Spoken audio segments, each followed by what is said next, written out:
వ్యాధి నిరోధకతే మన బలకం. జబ్బుల తాకిడి నుంచి మనల్ని కాపాడేది ఇదే. మనకు తెలియకుండానే హానికరమైన వైరస్లు, బ్యాక్టీరియాలు ప్రతికూల వాతావరణ పరిస్థితుల నుంచి శరీరాన్ని కాపాడుతూ ఉంటుంది. అయితే మనలో కొంతమందికి ఈ వ్యాధి నిరోధక శక్తి అనేది బాగా తక్కువగా ఉంటుంది.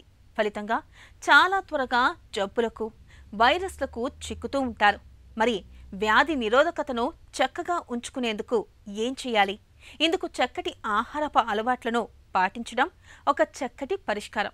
వ్యాధి నిరోధకతను పెంపొందించే ఆహార నియమాల గురించి ఇప్పుడు తెలుసుకుందాం.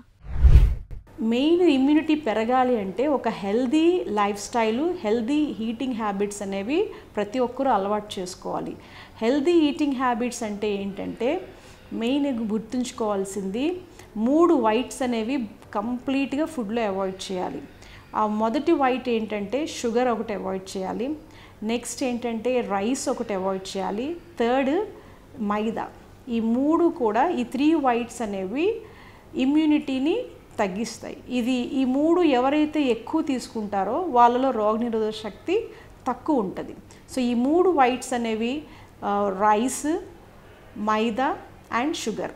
ఇవి మ్యాక్సిమం అవాయిడ్ చేయగలిగితే, అంటే రైస్ మనకి రెగ్యులర్ స్టేపుల్ ఫుడ్ కాబట్టి అది కంప్లీట్గా అవాయిడ్ చేయలేం. కానీ మోస్ట్లీ రిఫైన్డ్ వైట్ మల్లెపూలా ఉండే రైస్ కాకుండా కొంచెం బ్రౌన్ రైస్ అని, లేకపోతే మిల్లెట్స్ అని అలాంటివి కూడా ఆహారంలో ఇంక్లూడ్ చేసుకుంటే రోగనిరోధక శక్తి అనేది తగ్గకుండా ఉంటుంది.